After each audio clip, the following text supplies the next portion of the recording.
My daughter put me in a nursing home without my permission, and her husband smiled. They decided to get rid of me so they could take my house and car, thinking I was a helpless old man. But I had a shocking surprise in store for them. Wait for the consequences. Before we continue, please subscribe to the channel and let us know where you're listening in the comments. Dad, Mike and I have been thinking, it's time for you to move somewhere special where professionals can take care of you. The words hit me like a sledgehammer to the chest. Sarah sat at my kitchen table, her hands folded around gift bags she'd brought for Valentine's Day.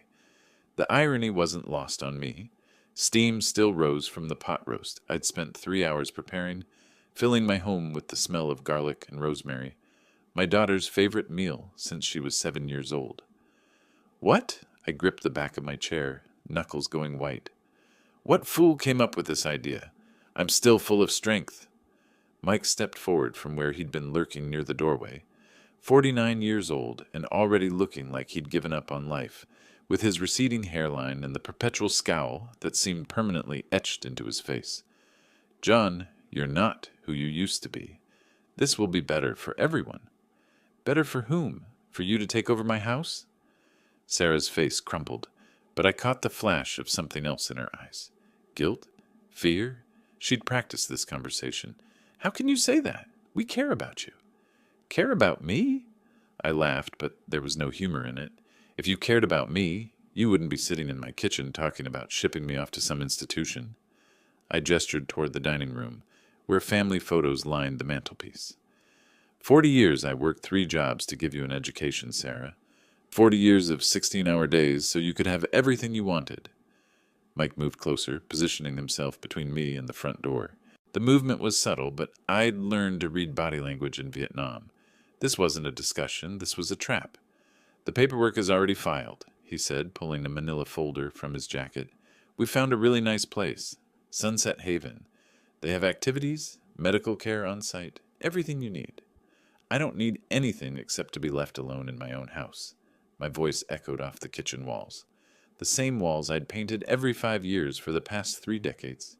The same kitchen where I'd taught Sarah to scramble eggs when she was 8, where we'd celebrated every birthday, every achievement. Sarah stood up, her chair scraping against the linoleum. Dad, please. You fell last month. What if something happens and no one finds you for days? I didn't fall. I slipped on ice you would have seen if you visited more than once every 2 months. The accusation hung in the air between us. And since when do you care what happens to me? You haven't called in 3 weeks. That's not fair. But her voice wavered. Mike stepped closer again. I could smell his cologne, something expensive and cloying. Look, old man, this is happening whether you like it or not. We can do this the easy way or the hard way. Are you threatening me in my own home? I'm being realistic. You can come with us tomorrow morning, or we can have the county make the decision for you. Choice is yours. The gift bags on the table seemed to mock me. Pretty pink tissue paper, ribbons tied in perfect bows, props in a performance I hadn't known I was watching. My 70-year-old heart hammered against my ribs, but my mind was clear, clearer than it had been in months. Get out, I pointed toward the door. Both of you, get out of my house. Sarah's face went pale. Dad, we're not leaving without... I said get out.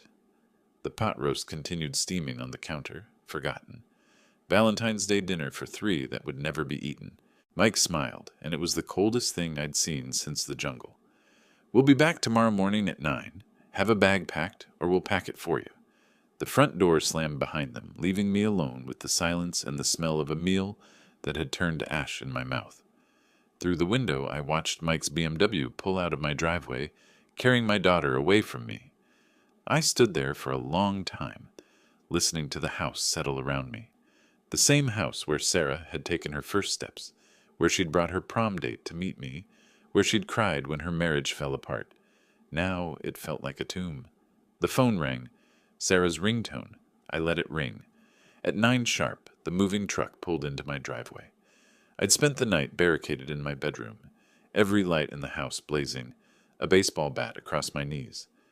Sleep hadn't come. Instead, I'd stared at the ceiling, remembering the day I'd bought this house. Sarah was 12 then, and she'd picked out the paint color for her room. Sunshine yellow, she'd called it. Heavy footsteps on my front porch. The doorbell, then pounding. "Dad, open up!" Sarah's voice, higher pitched than usual. "We know you're in there." I stayed put. Let them break down the door if they wanted in so badly. The key turned in the lock. My spare key, the one I'd given Sarah for emergencies. This qualified, I supposed, just not the kind I'd imagined. "I'm not going anywhere. This is my house." Mike appeared in my bedroom doorway, two large men behind him, movers from the look of their matching uniforms, professional muscle. "Don't make this difficult, old man. Your stuff is already packed." "Packed?"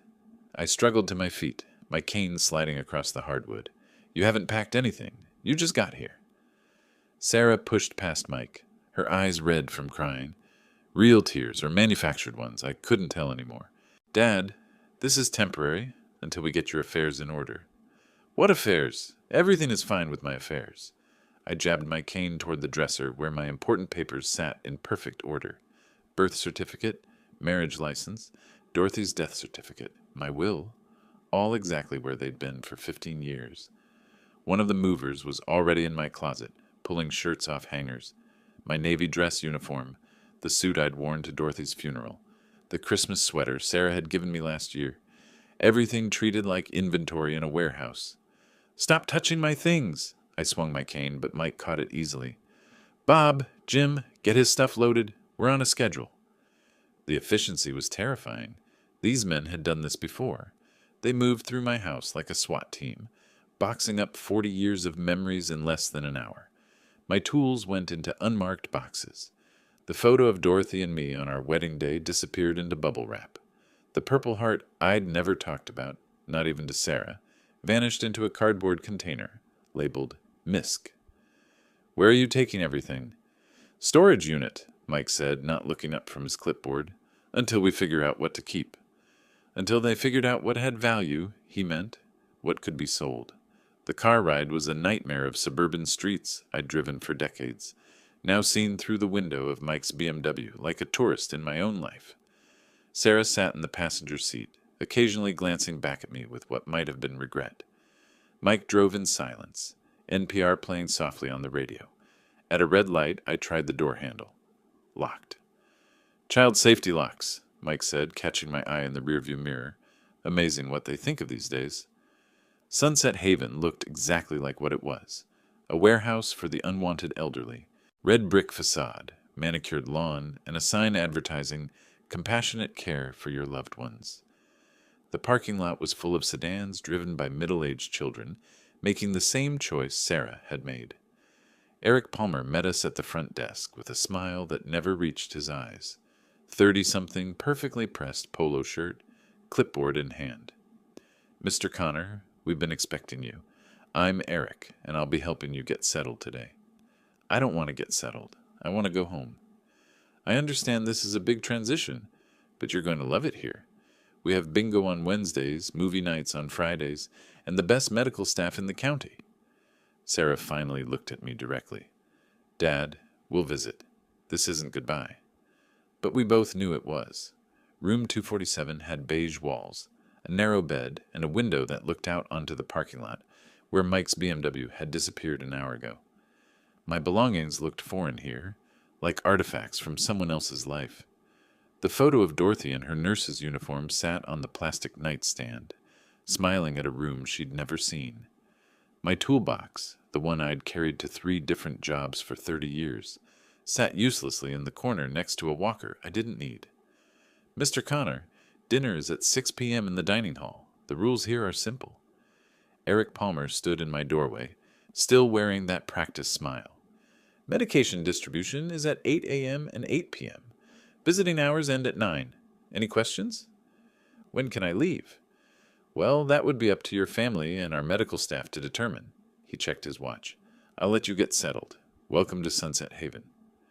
The door closed with a soft click, leaving me alone with the institutional smell of disinfectant and the distant sound of television game shows echoing from the common areas. I sat on the edge of the bed and picked up the photo of Dorothy. She'd been 43 when it was taken, just 4 years younger than Sarah was now. Beautiful, proud, wearing the uniform she'd worked so hard to earn. We'd been married 22 years when the cancer took her, And not once in all that time had she looked at me the way Sarah had looked at me today, with calculation, with inconvenience, with the cold assessment of someone deciding whether something was worth keeping. 40 years I worked 3 jobs to give her an education. The memory hit me like a physical blow. Sarah, at 18, accepted to Northwestern but worried about the cost. Me, working days at the auto shop, evenings at the hardware store, weekends doing handyman jobs for neighbors, sleeping 4 hours a night for 2 years so she could have her dream. I'd sold my motorcycle, the 1967 Harley I'd bought with my first paycheck, home from Vietnam, sold my father's watch, the one he'd carried through World War II, sold everything that mattered to me so Sarah could matter to herself. And now she throws me away like garbage. The walls of room 247 pressed in around me. 70 years old, but my hands were still steady, my mind still sharp. I'd survived the Tet Offensive, raised a daughter alone after Dorothy died, built a business from nothing and sold it for enough to live comfortably for the rest of my life. They thought I was just another confused old man to be managed and medicated. They were wrong. From somewhere down the hall came the sound of voices, other residents gathering for dinner, stories being shared, complaints about children who visited less and less frequently. But I wasn't listening to the words. I was listening to the tone. Resignation, acceptance, defeat. I stood up and walked to the window. In the parking lot below, a new car was pulling in. Another family, another conversation about what was best for everyone involved. The cycle continuing. But not for me. I wasn't like the others shuffling through these halls in their slippers and hospital gowns. I was John Connor, and I'd been underestimated before. It hadn't ended well for the people who'd made that mistake. The voices from the dining hall grew louder. Maybe it was time to listen to more than just the tone. Sunday morning found me walking toward the common room, my cane tapping against the polished linoleum with each deliberate step. 2 days in this place had taught me the rhythms. Most residents shuffled around in fuzzy slippers, staring at soap operas with vacant expressions. But near the windows, I'd noticed something different. 3 people sat together each morning, talking in low voices while others dozed in wheelchairs. Unlike the rest, their eyes held fire. "You look like someone who doesn't belong here either." The woman who spoke had silver hair pulled back in a neat bun and eyes sharp as broken glass. Mary Johnson, according to the nameplate on her door. Former English teacher, if the way she held herself was any indication. "Depends on what you mean by belong." I settled into the 4th chair, noting how the group had unconsciously arranged themselves, facing away from the staff station. "I mean," said the man with grease still embedded under his fingernails, despite being here God knows how long. "None of us are senile, none of us are dying, and none of us signed up for this circus voluntarily." Frank O'Connor. Had to be. The way he sized up problems reminded me of engineers I'd known in the service. The 3rd man studied me with the measured gaze of someone who'd spent decades reading people for a living. Robert Wilson wore institutional pajamas, like the rest of us, but somehow managed to look distinguished anyway. "My son took my house, promising he'd take care of me. Now he never calls."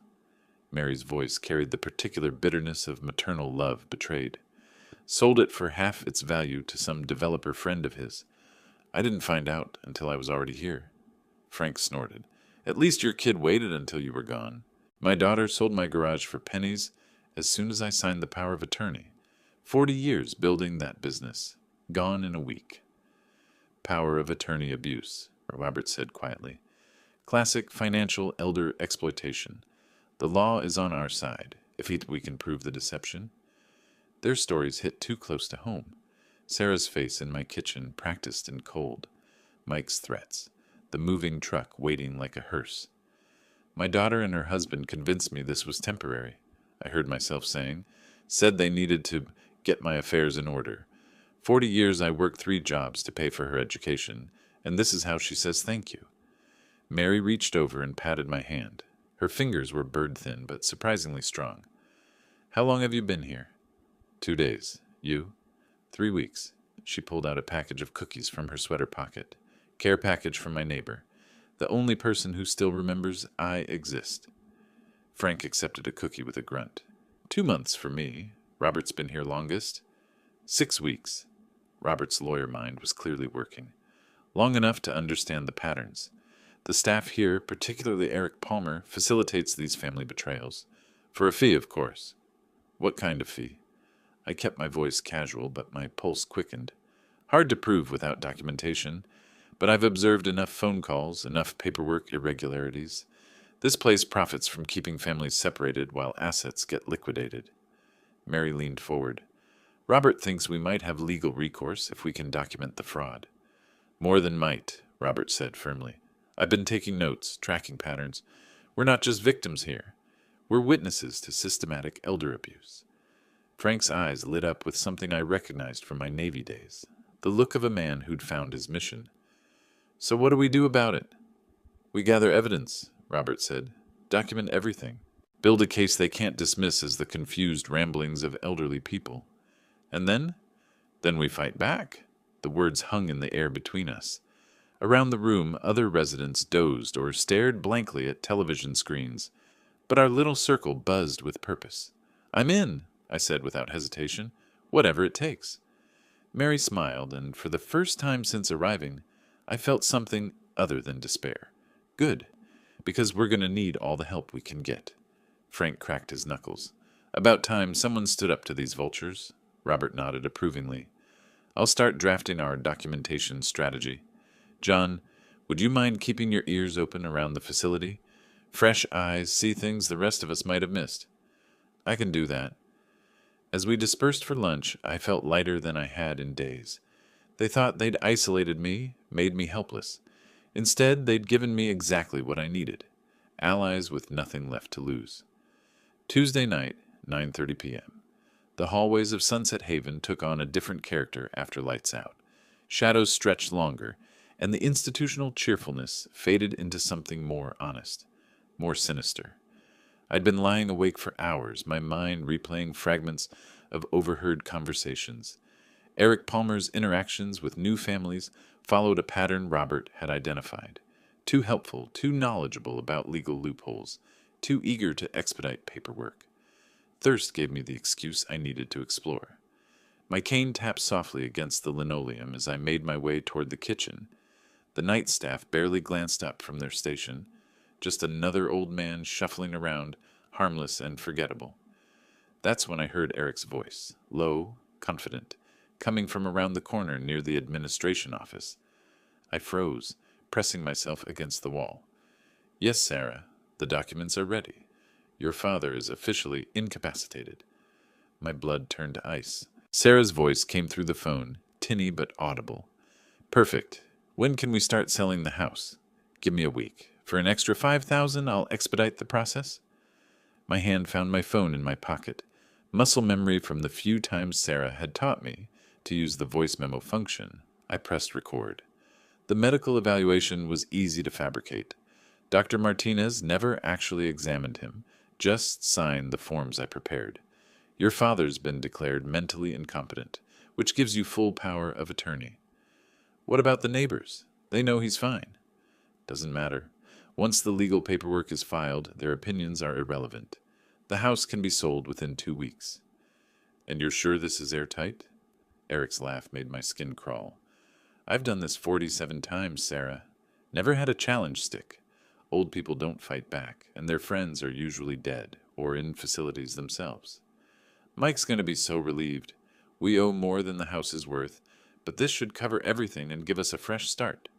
Just remember our agreement.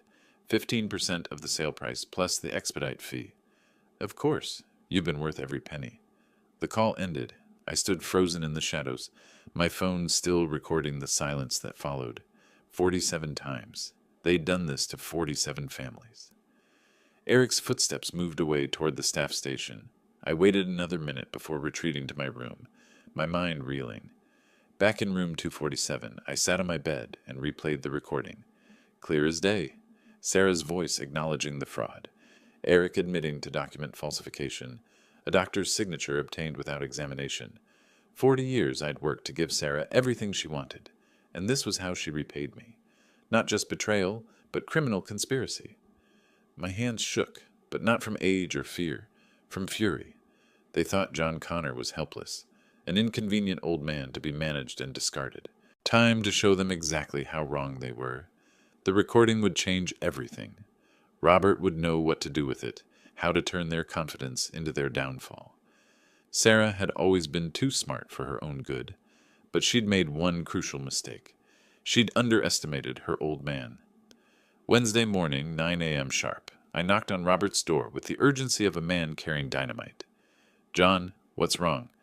"Close the door. Get Mary and Frank, now." Robert's lawyer instincts kicked in immediately. Within 5 minutes, our little conspiracy was assembled in his room, voices lowered, door firmly closed. "I've got them." I held up my phone. "Everything. Sarah, Eric, the whole operation." Mary gasped. Frank leaned forward. Robert's eyes sharpened with professional interest. "Play it," he said simply. The recording filled the small room. Sarah's voice cold and calculating. Eric's casual admission of fraud. The number that made us all flinch. 47 victims. When it finished, silence stretched between us like a held breath. "Sweet mother of pearl," Frank whispered. "They're running a whole operation." Mary's face had gone pale. "That poor doctor. They're using his signature without his knowledge." Robert was already thinking 3 steps ahead. "John, this is substantial evidence of conspiracy to commit fraud. How clear is the audio quality?" "Clear enough. I was maybe 10 feet away." "Good. This recording, combined with documentation of the pattern across multiple residents, gives us grounds for both criminal charges and civil action." Robert began pacing the small space. "Can you check if my property still legally belongs to me?" "Of course. As long as you're alive and haven't signed transfer papers, everything is still yours. The power of attorney documents Eric fabricated have no legal standing." Frank's hands clenched into fists. "So they're trying to steal what doesn't belong to them?" "Exactly. And now we have proof." Robert turned to Mary. "We can't let them do this to you." "Or to anyone else?" she added firmly. 47 families, Robert. How many more are they planning?" "Not one more if I can help it." Robert's professional demeanor had taken over completely. "Here's what we need to do. John, you've provided the smoking gun, but we need supporting documentation, medical records, financial papers, anything that shows the pattern." "What about the other residents?" I asked. "Some of them might be part of this same scheme." "Carefully approach the ones who seem alert, but maintain operational security. If Eric suspects we're onto him, he'll destroy evidence and accelerate the timeline." Frank cracked his knuckles. "What about going to the police?" "We will, but we need enough evidence that they can't dismiss us as confused elderly people. The recording is crucial, but corroborating evidence will make the case bulletproof." Mary pulled out a small notebook. "I've been keeping track of which families visit and which don't. The pattern is disturbing." "Perfect. Document everything." Robert sat on his bed, suddenly looking every inch the lawyer he'd been for 50 years. "John, can you continue monitoring Eric's activities? Mary, keep tracking family patterns. Frank, see if you can identify any maintenance issues that might help us access restricted areas." "What's our timeline?" I asked. They gave themselves a week before starting the house sale. "That means we have maybe 5 days to build an airtight case." Robert's expression was grim but determined. "But if we do this right, we don't just save your house, John. We save everyone." "And make them pay for what they've done," Frank added with satisfaction. "Justice," Mary said quietly, "for all of us." I looked around at these 3 people who'd started as strangers and become my closest allies. "So we're really doing this." "We're really doing this," Robert confirmed. "They picked the wrong old folks to mess with." As we prepared to disperse and begin our intelligence gathering, I felt something I hadn't experienced since Dorothy died. Purpose, direction, the satisfaction of having a mission worth fighting for. Sarah thought she was so clever, planning my destruction from the shadows. Time to drag everything into the light. Friday afternoon, 3 p.m. Robert and I sat in the back of a taxi heading downtown, officially on our way to my cardiologist appointment. The driver hummed along to the radio while I gripped the manila envelope in my lap, containing documents that would change everything. "Nervous?" Robert asked quietly. "Excited," I corrected. "It's been months since I've had a real ace up my sleeve." The law office of Thomas Green occupied the 15th floor of a glass tower that scraped a Chicago sky. Professional, discreet, Exactly what I'd needed back in August, when Sarah's behavior first started raising red flags. Mr. Connor, Thomas stood as we entered his oak-paneled office. Right on time. And you must be Robert Wilson. The colleague I mentioned, I confirmed. Robert's been helping me understand the legal implications. Thomas retrieved a thick envelope from his safe, breaking the seal with practiced efficiency. Your will from August last year is completely valid. Every page properly witnessed and notarized. Robert leaned forward, professional curiosity evident. May I examine the documentation? Of course. Thomas spread the papers across his mahogany desk. As you can see, Mr. Connor has left his entire estate to the Veterans Administration Medical Center. No family inheritance whatsoever. Excellent. So my daughter won't get anything? The satisfaction in my voice was unmistakable. Robert's eyebrows shot up. John, you never mentioned. I had my suspicions about Mike even then, I explained. The way he looked at my house, asked questions about property values. So I took precautions. Thomas nodded approvingly. Very wise. The will specifically excludes Sarah Connor Thornton from any inheritance, citing irreconcilable differences and financial irresponsibility. But we must wait until they commit illegal acts, Robert said slowly, his lawyer mind processing the implications. If you reveal this too early, they might abandon the fraud. Exactly my thinking. I studied the legal documents spread before us. Let them dig their own grave first. The beauty is, Thomas added, once they falsify documents claiming mental incompetence, the will becomes even more powerful evidence of your sound mind and deliberate intent. Robert was already strategizing. Combined with the recorded evidence, this creates an airtight case. They're not just committing fraud. They're doing it for property they'll never legally inherit. How long do we wait? I asked. Until they've committed to the sale, Robert advised. Let them sign contracts, accept deposits, maybe even schedule closing. Then we spring the trap. Thomas secured the documents back in his safe. I'll keep everything ready for immediate filing when you give the word. The taxi ride back to Sunset Haven felt different, lighter somehow. Robert stared out the window, clearly amazed by the day's revelations. You've been planning this for months, he said finally. Since the first time Mike suggested I needed professional care. Something in his eyes told me he wasn't thinking about my welfare. And Sarah, my jaw tightened. Sarah made her choice when she chose him over me. Back at the facility, we maintained our cover story perfectly. Eric Palmer even asked about my test results with feigned concern. Everything looks good, I told him with a straight face. Doctor says I'm in better shape than men half my age. That's wonderful news, Mr. Connor. If only he knew how wonderful it truly was. Later that evening, as Robert and I sat in the common room, I felt the weight of 40 years lifting from my shoulders.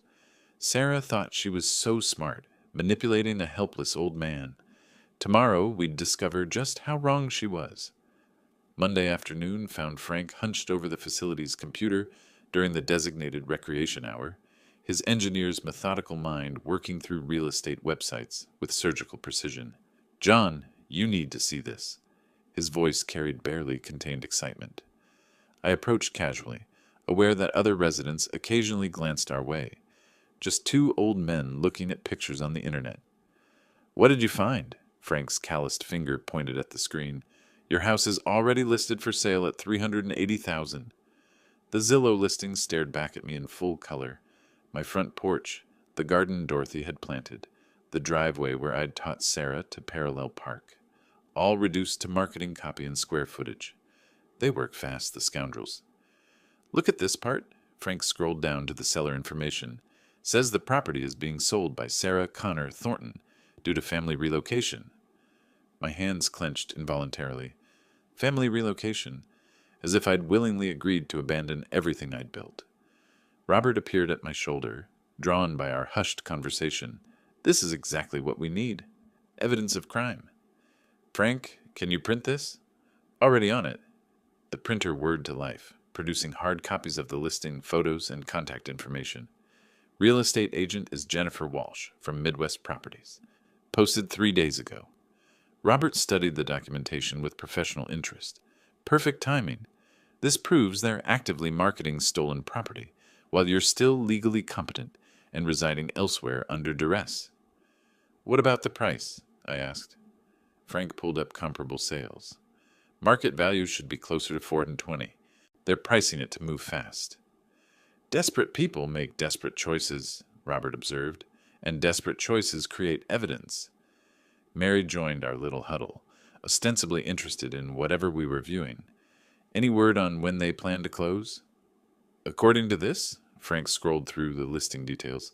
They're accepting offers immediately. Says motivated seller, quick closing preferred. Motivated by debt, I muttered. Robert, how does this affect our timeline? We need to act before they accept an offer. Once money changes hands, even fraudulent money, the legal situation becomes more complicated. Frank saved screenshots methodically, his engineering background showing in the organized file structure he created. I'm documenting everything: timestamps, listing agent, price history, photo metadata. Good man, I clapped him on the shoulder. What else can you find about the agent? Jennifer Walsh has been in business for 12 years, mostly suburban residential. Clean record, good reviews. Frank paused. Probably has no idea she's marketing stolen property. She will soon enough, Robert said grimly. As Frank continued his digital investigation, I felt a familiar sensation from my Navy days. The moment when reconnaissance confirmed enemy positions, when all the intelligence gathering crystallized into actionable intelligence.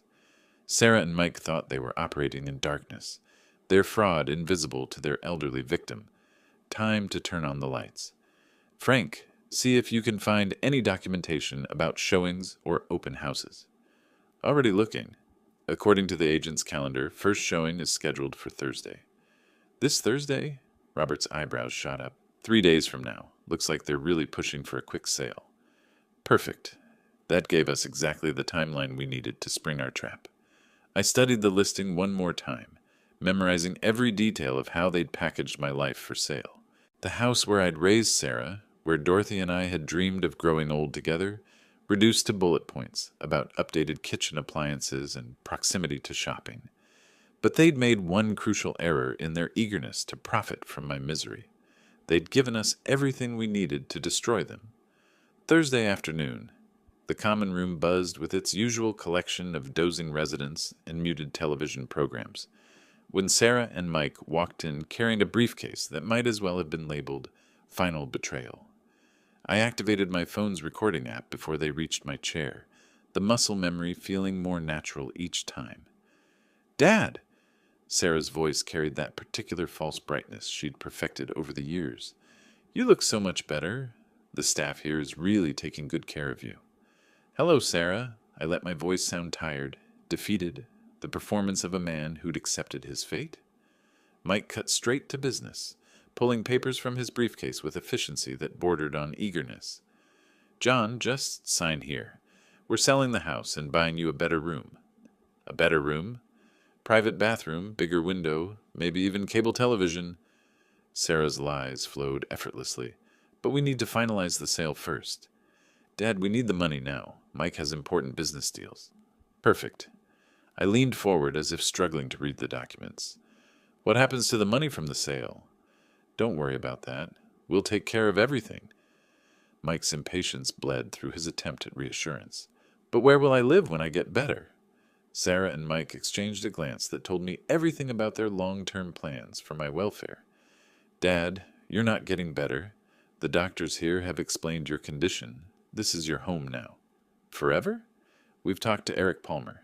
He says you're very happy here, making friends, participating in activities. Each lie felt like a physical blow, but I maintained my defeated posture while my phone captured every word. I suppose, if you think it's best. I reached for the pen with trembling fingers that weren't entirely theatrical. How much money will the house bring? Mike's eyes lit up. $380. Good price for a quick sale. And that money goes into a special account for your care, Sarah said smoothly. Though honestly, Dad, with your medical expenses and the cost of this place, it won't last forever. What medical expenses? I feel fine. The doctors say you have early dementia. You just don't remember being sick.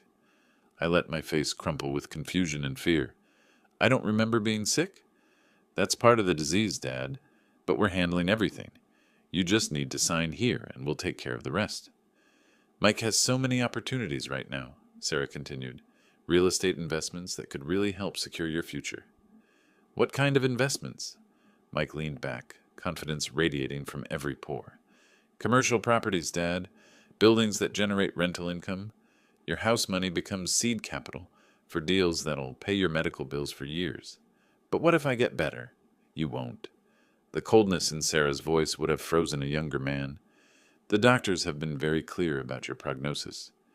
I held the pen above the signature line, letting them think victory was within reach. I just want to understand. Once I sign this, what happens to my house? New family moves in, probably fixes it up nice, Mike said dismissively. Honestly, John, the place needed work anyway. This way you don't have to worry about maintenance, property taxes, any of that stuff. And I'll have a nice room here? The nicest room money can buy, Sarah promised. And you'll visit me?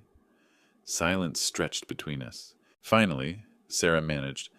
Of course, Dad, when we can. I set the pen down and looked at my daughter, really looked at her. 40 years of sacrifice, love, and hope stared back at me through eyes that had turned calculating and cold. I need a minute to think about this. Dad, there's nothing to think about. Just sign the papers. It's a lot to process, my whole life. Mike's patience finally snapped. Look, old man, this is happening whether you like it or not. We can do it the easy way or the hard way.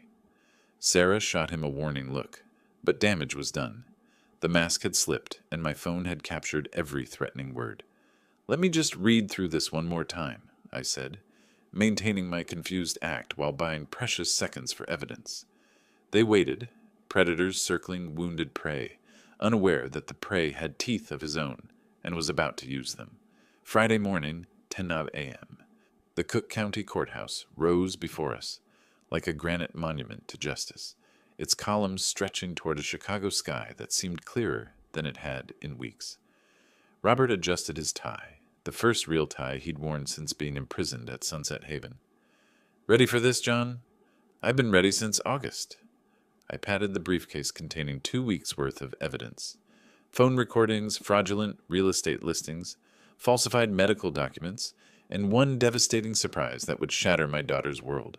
The courthouse security line moved slowly. Metal detectors, ID checks, the bureaucratic rhythm of law enforcement, but every step felt like walking toward vindication.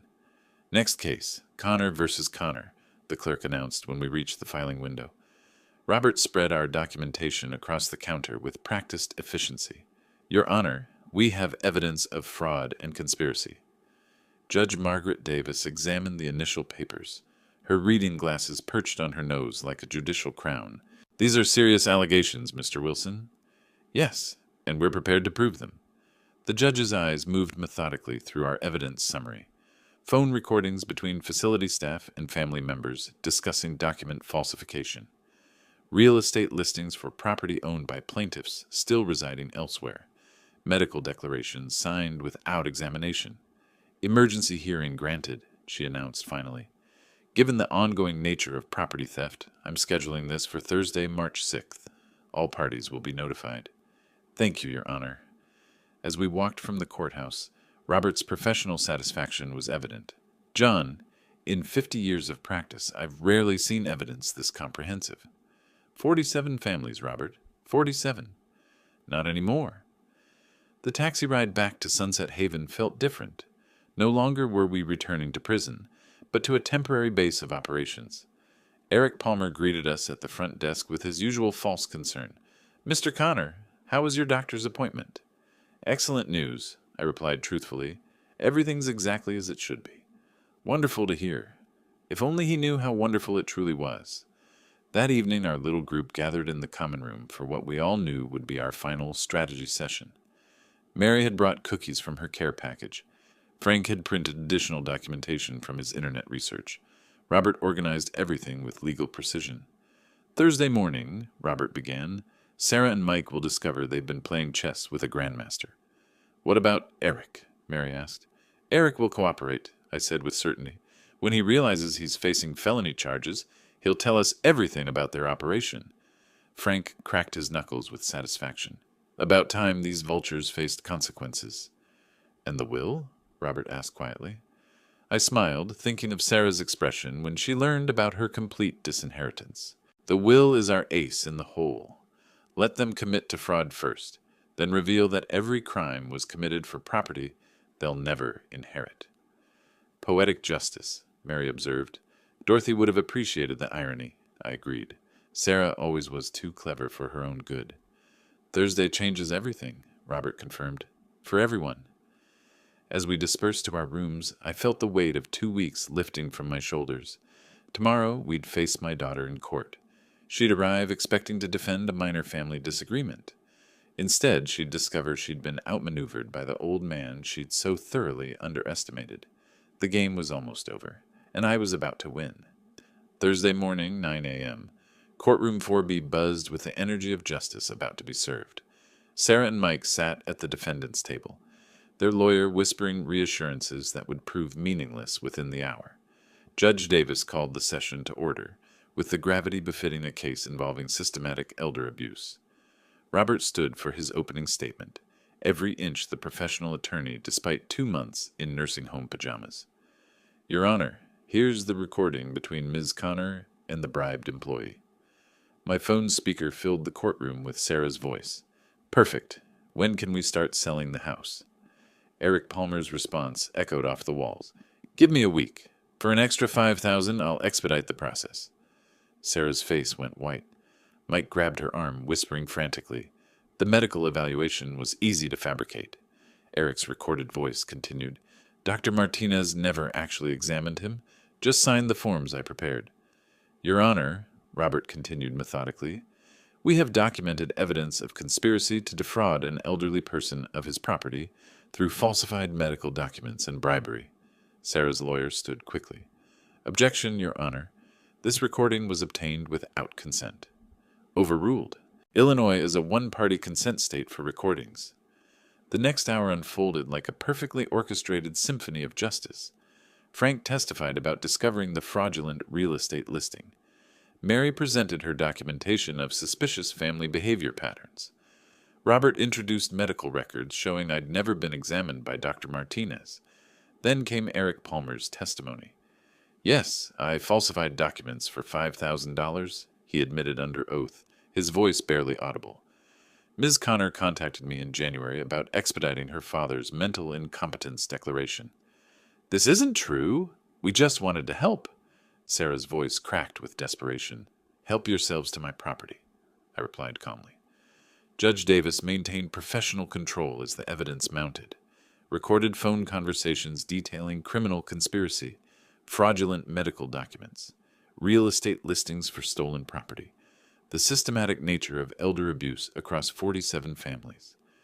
Sarah's emotional breakdown began during my testimony. 40 years I worked 3 jobs to give her everything she wanted, I told the court, and this is how she repaid me. Not just betrayal, but criminal conspiracy. Dad, please, Sarah sobbed. We owe so much money. Mike's business failed and we're about to lose everything. So you decided to steal mine? Mike finally exploded. You selfish old man. You're going to die soon anyway. Why shouldn't we benefit from your property? That's enough. Judge Davis's gavel echoed like a gunshot. But I wasn't finished. The moment had arrived for my ultimate surprise. Your Honor, I'd like to present one final piece of evidence. Thomas Green approached the bench with my will, properly authenticated and sealed. This document, dated August 15, 2024, represents Mr. Connor's last will and testament. Sarah looked up from her tears, confused. The will leaves Mr. Connor's entire estate to the Veterans Administration Medical Center. Sarah Connor Thornton is specifically excluded from any inheritance. The silence that followed was deafening. Sarah's mouth opened and closed like a fish drowning in air. What? That's impossible. Every crime you committed, I said quietly, was for property you would never inherit anyway. Mike's face turned purple with rage. You vindictive old bastard. Order in the court. Judge Davis reviewed the will documentation with the thoroughness of someone who'd spent decades weighing evidence. This court finds sufficient evidence of conspiracy to commit fraud, elder abuse, and document falsification. Guilty verdicts for all defendants. The gavel fell with the finality of thunder. Bailiff, arrest warrants for Sarah Connor Thornton and Michael Thornton. As the handcuffs clicked around my daughter's wrists, I felt something I hadn't experienced in months. Peace. The police officers led Sarah and Mike away in handcuffs. Their fraud scheme collapsed into criminal charges and certain imprisonment. Sarah's sobs echoed through the courthouse halls as reality crashed over her like a tsunami of consequence. "Justice has prevailed, friends," I announced to Mary, Frank, and Robert as we watched the squad car pull away. "John, you proved that age isn't the end," Mary said, her eyes bright with tears of satisfaction. "It's just the beginning of wisdom." The ride back to Sunset Haven felt like a victory parade. Eric Palmer had already been terminated and arrested, his criminal enterprise exposed to federal investigators. The facility's management scrambled to contain the scandal, while 47 families began receiving calls about their loved ones' situations. "Mr. Connor," the new administrator stammered as I collected my belongings, "we had no idea about Eric's activities. Please accept our sincere apologies." "Your apologies are noted," I replied coolly, and rejected. Loading my car felt like emerging from a cave into sunlight. Every personal item rescued from institutional storage represented reclaimed dignity. My toolbox, Dorothy's photographs, the Purple Heart I'd never discussed, all returning home where they belonged.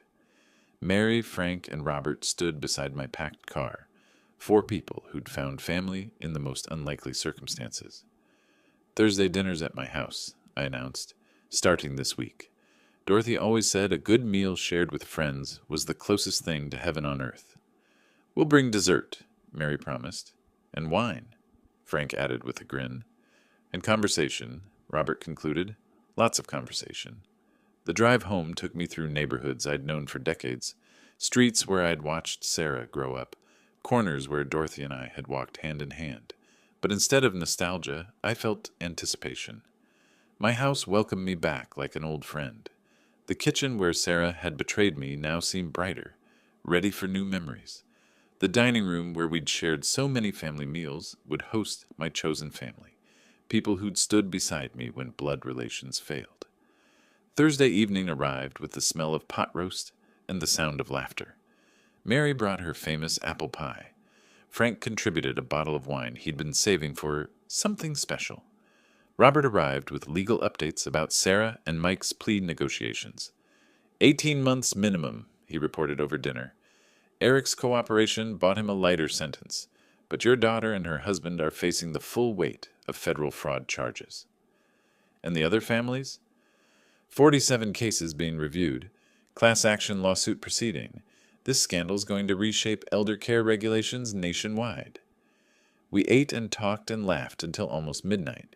4 people who'd found something precious in the ruins of family betrayal. Not blood relations, but something stronger. Chosen family forged in crisis and tempered by justice. Later, after my friends had gone home, I sat in my recliner looking at Dorothy's photograph. The woman who'd loved me for 22 years smiled back from the mantelpiece, surrounded by pictures of a daughter who'd chosen greed over love. "She made her choice, sweetheart," I whispered to the photo, "and I made mine." Outside, snow fell softly on the garden Dorothy had planted, covering the earth with clean white possibilities. Spring would come soon, bringing new growth, new beginnings, new chances for the family I'd chosen over the one that had chosen to betray me. Sarah had thrown away 40 years of love for money she would never receive.